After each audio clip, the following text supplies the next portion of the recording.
Assalamualaikum warahmatullahi wabarakatuh. Alhamdulillah wassalatu wassalam ala Rasulillah.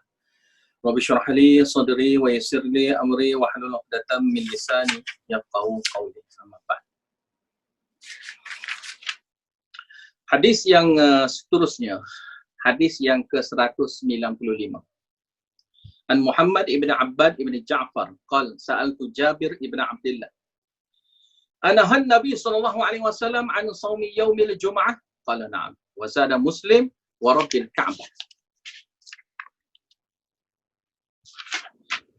Daripada Muhammad bin Abbad bin Ja'far, dia berkata, aku bertanya kepada Jabir bin Abdullah radhiyallahu anhu. Anahan Nabi sallallahu alaihi wasallam an shaumi yaumil Jum'ah? Adakah Nabi sallallahu alaihi wasallam pernah melarang puasa pada hari Jumaat? Yakni puasa sunat lah. Qala na'am, katanya dia, ya. Ya. Wa zada Muslim, ada tambahan dalam riwayat Muslim, wa rabbil Ka'bah, ya. Dan demi Tuhan Ka'bah. Demi Tuhan Ka'bah. Daripada hadis ini, nak beritahu tidak bolehnya puasa pada hari Jumaat. Puasa sunat kita tidak puasa pada hari Jumaat. Puasa Ramadan hari Jumaat itu tak ada masalah. Puasa qada pun tidak ada masalah. Yang jadi masalahnya puasa sunat. Kita nak sengaja pilih puasa sunat hari Jumaat kerana menganggap puasa hari Jumaat itu memberi kelebihan lain, maka itu tidak boleh. Di kalangan ulama dia beritahu hikmah dia kenapa hari Jumaat tidak boleh puasa sunat. Kerana puasa sunat hari Jumaat ni adalah hari bentuk perayaan bagi orang Islam, bagi umat Islam. Kita solat hari raya, kita solat Jumaat pada hari itu. Maka hari itu umpama hari raya, hari raya mingguan, umpama hari raya mingguan. Disebut Eid lah juga, dipanggil Eid. Eid ni maknanya waktu berkumpulnya kita semua sekali. Waktu berkumpul hari Jumaat. Biasanya berkumpul untuk solat Jumaat pada hari Jumaat. Maka hari-hari sebegini tidak dianjurkan supaya berpuasa. Itu antara hikmah, jawapan daripada ulama lah. Yang dia beritahu kenapa tidak hari Jumaat. Dan sini nak beritahu, hari Jumaat tidak ada kelebihan untuk kita solat, untuk kita puasa sunat. Hari Jumaat tidak ada. Bukan itu saja, amalan-amalan khusus bulan masa hari Jumaat pun tidak ada. Nak baca Yasin hari Jumaat apa semua sekali pun tidak ada perkhususan itu. Tidak ada perkhususan itu. Kemudian daripada hadis ini nak beritahu ada cara jawapan daripada sahabat. Dia kata wa rabbil Ka'bah, demi Tuhan Ka'bah. Demi Tuhan Ka'bah tak ada masalah. Kalau siapa sebut gitu tidak syirik pada Allah Taala. Yang jadi syirik jika kita kata demi Ka'bah. Kalau demi Ka'bah syirik. Cuma khilaf ulama yang demi Al-Quran saja. Ada khilaf di kalangan ulama. Tapi yang ramai kalau yang sahih lah, yang sahihnya dalam bersumpah dengan Al-Quran itu, yang sahihnya tidak boleh juga. Tapi yang membolehkan, yang membenarkan bersumpah dengan Al-Quran itu hanya dengan ada anggapan. Anggapan apa? Aku bersumpah ini demi perkataan Allah Ta'ala. Kalau ada yang kata gitu, tak apa. Kalau dia hanya beranggapan satu biji Al-Quran, contoh inilah Al-Quran. Maka dia kata, aku bersumpah demi Al-Quran ini. Al-Quran ini. Maka dia umpama, dia bersumpah demi kertas, demi buku. Buku yang, buku tak ada nilai. Buku tak ada nilai. Kan? Yang nilai sebenarnya adalah bacaan wahyu yang ada dalam Al-Quran, dalam buku itu. Itu yang sebenar kali. Maka sebab tu di kalangan ulama dia bezakan buku dengan isi dia yang sebenar. Maka siapa yang bersumpah Quran itu demi Al-Quran atas dasar dengan dia maksudkan adalah kalamullah, perkataan Allah Ta'ala, maka itu tidak syirik. Tetapi tidak dianjurkan kepada dia untuk bersumpah demi Quran. Dan ramai mana biasa saya zaman kecil dulu pun biasa demi Al-Quran, demi Al-Quran. Kalau kita kadang-kadang nak bersumpah pun demi Al-Quran, maka ini tidak digalakkan. Sebab tu khilaf. Benda yang khilaf jangan kita masuk. Benda yang macam saya dah beritahu, benda yang ada traffic jam. Benda yang ada traffic jam jangan kita masuklah. Sebab situ tempatnya adanya banyak masalah khilaf-khilaf di kalangan ulama. Maka yang paling jelas dalam masalah ini adalah kita tak bersumpahlah demi Al-Quran, kita bersumpahnya demi Allah, demi sifat Allah. Yang itu yang sebenar. Itu cara sebenar untuk kita bersumpah. Dan begitu juga cara daripada sahabat. Demi Tuhan Kaabah. Demi Tuhan Kaabah tak ada masalah. Bila sebut kata Rabbil Kaabah, Rabbin Nas, apa semua tak apa. Sebab itu merujuk kepada Tuhan yang sebenar. Merujuk kepada Tuhan sebenar. Kalau kita bersumpah demi Kaabah, Kaabah tak ada apa-apa pun. Kita tidak anggap macam Kaabah itu umpama satu benda yang keramat ke apa ke yang mana kita kena bersumpah dengannya. Tidak. Begitu juga antara yang salah juga, bersumpah demi bintang, bulan, cahaya dia, apa semua sekali itu adalah bentuk syirik. Cuma syirik dia itu dibahaskan oleh ulama adalah syirik kecil lah. Yang jadi syirik besar adalah kalau bersumpah demi dewa-dewa, demi wali-wali, demi benda-benda yang dipuja. Demi benda-benda yang dipuja terus jadi syirik besar. Maka dilarang sama sekali kita bersumpah dengan perkara-perkara yang dipuja. Nah, antaranya kalau bersumpah dengan nama Nabi Muhammad SAW, itu antaranya. Demi Rasulullah, kita tak boleh bersumpah demi Rasulullah. Sebab Rasulullah juga dibuat juga pujaan. Dibuat juga pujaan bagi setengah-setengah orang, setengah-setengah kelompok, dia buat puja kepada Nabi Muhammad SAW. Itu betul kesalahan. Bila kita buat, maka kita menyerupai keadaan mereka itu. Maka tidak boleh kita bersumpah demi Rasulullah, demi malaikat, demi Rasul itu, demi Nabi itu, Nabi ini, apa semua sekali pun tidak boleh. Kita kena bersumpah sama ada dengan nama Allah atau sifat-sifat Allah. Itu saja yang boleh kita sumpah. Maka hadis ini panduan pada kita, kalau nak bersumpah, bersumpahlah. Kalau nak sebut nama, kena adanya sebut Tuhan sebelum pada tu. Mana Tuhan Kaabah. Mana merujuk pada zat Allah lah. Hadis sambungan selepas pada tu, makna lebih kurang sama. An Abi Hurairah radhiyallahu anhu, qala sami'tu Rasulullah sallallahu alaihi wasallam yaqul, aku mendengar Rasulullah sallallahu alaihi wasallam pernah berkata, la yasumanna ahadukum yaumal jumu'ah. Jangan sama sekali ada di kalangan kamu yang puasa pada hari Jumaat. Illa ayyasumu yauman qablahu, kecualilah. Kalau yang nak puasa juga, yang ada puasa satu hari sebelum padanya, au yauman ba'dahu, ataupun sehari selepas padanya. Maka ini merujuk kepada bukan kita utamakan hari Jumaat, tapi kita berekek kalau orang Kelantan panggil berekek, mana kita gabung sekali. Kalau gabung sekali itu tidak merujuk hari Jumaat saja. Maknanya contoh kami Jumaat Sabtu. Ataupun Jumaat Sabtu. Kan? Mana kita bukan utamakan Jumaat, kita kebetulan masa tu. Ataupun kita nak buat 3 hari sebulan, kita ambil hari kami Jumaat Sabtu. Kami Jumaat tu kita cuti contoh. Jadi cuti kebetulan lah kita puasa lah masa tu. Sabtu pun memang dah cuti pula. Jadi kami pun sekarang hari kerja kan. Maka kami Jumaat Sabtu. Ataupun kita pilih Jumaat Sabtu Ahad. Ikutlah. Kan? Ada setengah-setengah orang tu hari Jumaat tu baru separuh hari kerja kan. Maka Jumaat Sabtu Ahad. Boleh je kalau dia nak buat gitu. Tapi maknanya mesti dia sertakan paling kurang pun satu hari yang bergabung dengan hari Jumaat itu. Bukan hanya khusus, hanya semata-mata puasa hari Jumaat. Maka puasa gini tidak boleh. Hanya dibenarkan puasa bergabung itu. Kalau tidak puasa bergabung, maka tidak boleh, kerana sini ada larangan Nabi sallallahu alaihi wasallam.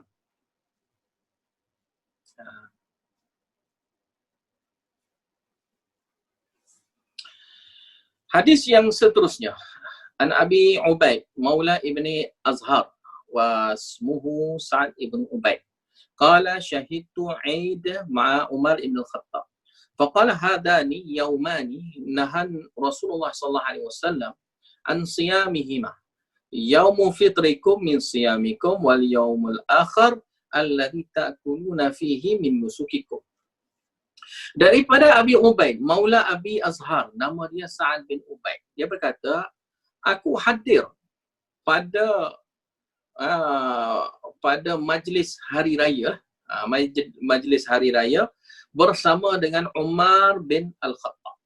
Mana pada hari raya bersama dengan Umar bin Al-Khattab radhiyallahu anhu. Dia berkata, Umar berkata, hadani, dua hari ini, mana dua hari raya.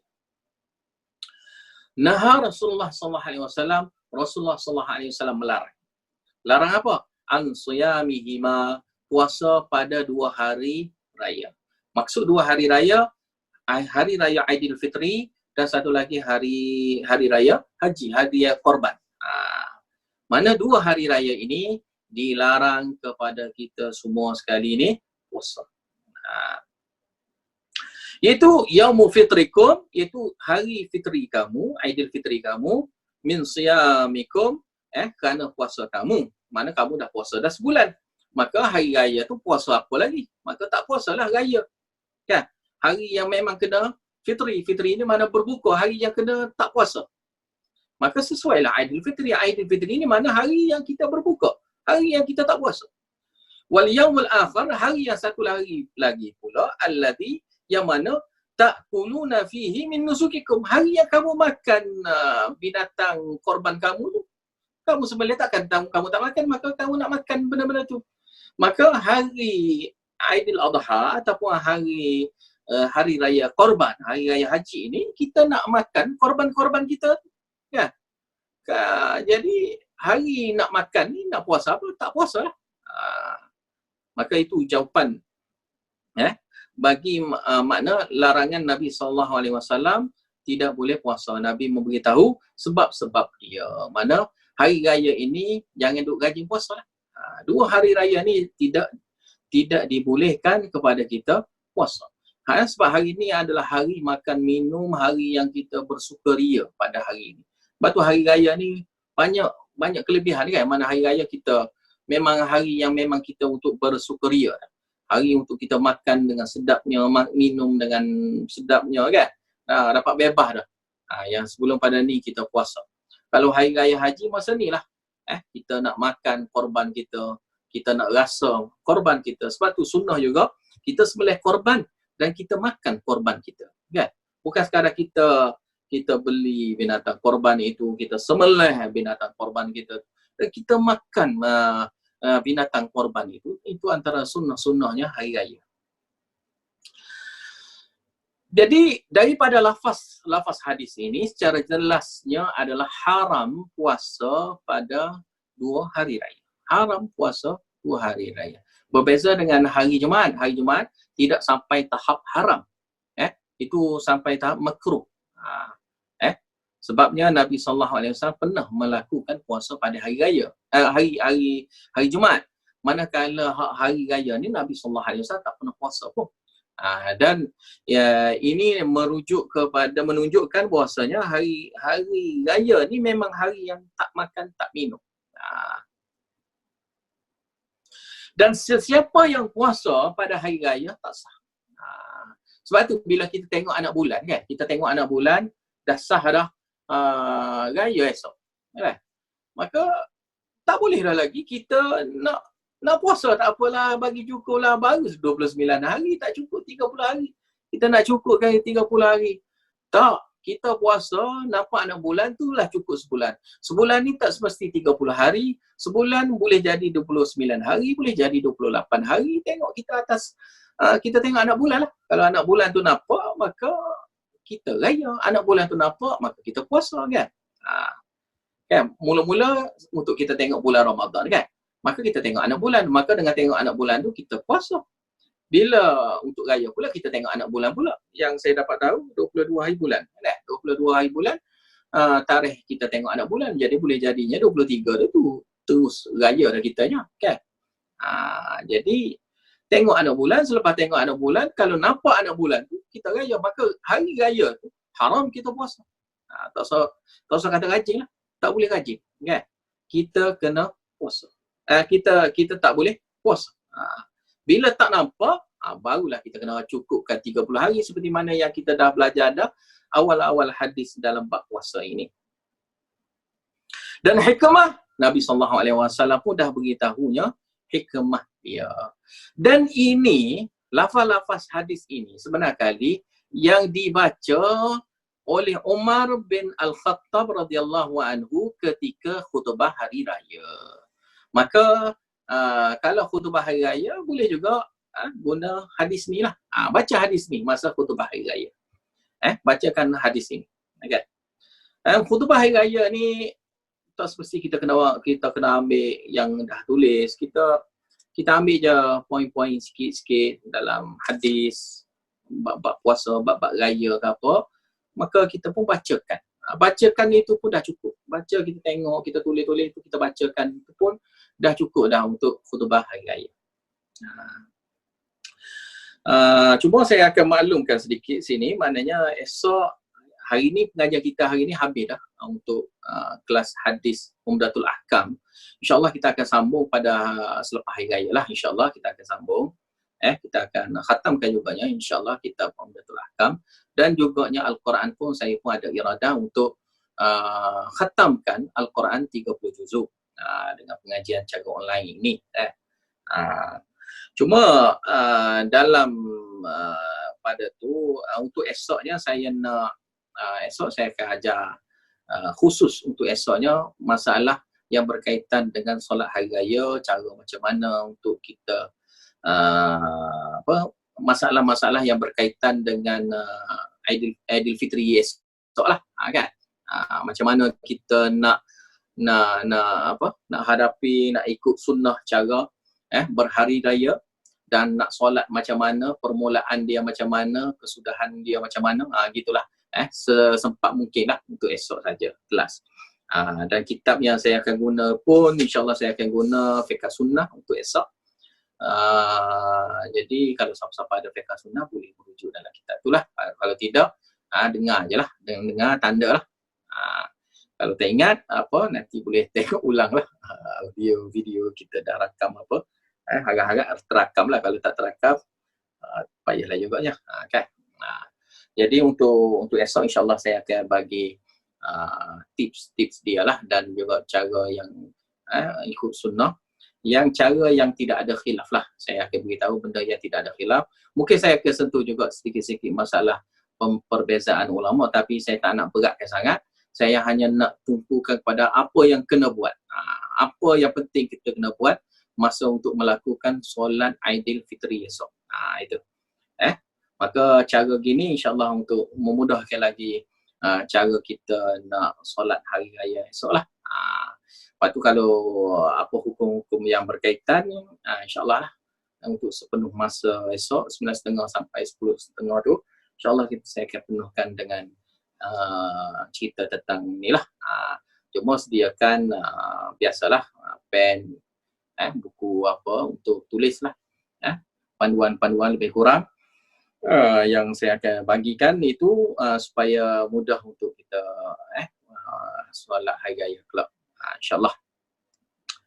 Lepas tu hadis yang seterusnya tu tak sempat dah, kita sampai setakat ni saja untuk minggu ni, untuk sepanjang bulan Ramadan ini. Mudah-mudahan semua sekali dapat faedah daripada pengajian kita di bulan Ramadan ini. Dan kita kena niatlah seperti mana yang kita dah belajar tu, paling kurang pun kita amal. Kalau kita tak boleh amal, tak apa lagi, tapi mesti kena ada niat, sampai satu masa aku akan amalkan juga. Jadi kita kena ada benda tu. Sebab sampai bila kita tak amal kan, mesti kita kena amal. Dan cara nak amal seperti mana yang saya ada beri panduan dah sedikit sebanyak. Kita belajar hadis, kita belajar Al-Quran, kita nak amal, kita amal bukan yang khilaf. Kena ingat, jangan amal yang khilaf. Perkara yang kadang-kadang saya sentuh benda tu ada khilaf. Yang khilaf tu maknanya yang tak perlu amal. Yang kena amal yang betul-betul jelas. Yang jelas je kita amal. Yang tak jelas kita letak tepi. Khilaf, nama lagi khilaf. Benda tu ada pembahasan yang panjang di kalangan ulama. Maka yang itu kita tinggalkan, yang kita buat benda yang jelas saja. Yang jelas, yang sahih, itulah lebih mudah untuk kita amal. Kalau kita nak pilih yang khilaf, maka khilaf itulah menyebabkan kita akan susah, Nak amal pun kita rasa tak sedap. Mana puas hati kalau kita nak amal yang mana kita tahu benda ni sebenarnya kali khilaf. Ada ulama kata tak boleh lah. Kita pun rasa tak sedap nak amal. Jadi kalau kita amal yang semua sekali, kata ini tak ada masalah. Cara kita amal ni benda yang tidak ada masalah langsung. Maka yang itulah kita nak amalkan. Jadi itulah panduan. Ya, untuk kita belajar Al-Quran, kita belajar hadis ini, panduan dia kita ambil yang tidak ada masalah. Yang tidak ada masalah, yang tidak ada khilaf. Yang khilaf-khilaf itu benda yang jauh-jauh pembahasan dia kita letak tepi. Kita ambil benda yang paling jelas sekali di dalam kalangannya pendapat-pendapat yang khilafiyah itu. Pendapat yang sesuai dengan lafaz Al-Quran ataupun lafaz hadis itu. Saya ambilnya hadis, dalam hadis Nabi ada beritahu, saddidu wa qaribu. Dalam hadis ada beritahu saddidu wa qaribu. Hendaklah kamu saddidu ni maknanya hendaklah kamu beramal ni, biarlah amal ataupun berhukum, ambil hukum dengan cara betul-betulnya seperti mana Al-Quran dengan sunnah, tepat setepat-tepatnya. Mana kalau kita tembak tu memang kena sungguh. Dan Nabi SAW bagi panduan lagi. Kalau tak dapat yang tu, waqaribu, paling kurang pendapatnya itu hampir dengan lafaz Al-Quran, hampir dengan lafaz hadis. Jadi pembahasan khilaf yang mungkin banyak. Khilaf itu, khilaf ini. Tetapi kita tengok sudut khilaf itu yang mana paling mirip dengan Al-Quran. Mana paling mirip dengan lafaz hadis. Yang mana yang lebih tenteram, lebih natural, lebih pertengahan. Ya. Maka pendapat itulah yang kita pegang sebagai pegangan kita. Sampai sini saja dulu. InsyaAllah kita akan sambung esoklah pula hari last. Wallahu a'lam bishawab. Wa akhiru da'wana alhamdulillah rabbil alamin. Wabillahi taufiq wal hidayah. Wassalamualaikum warahmatullahi wabarakatuh.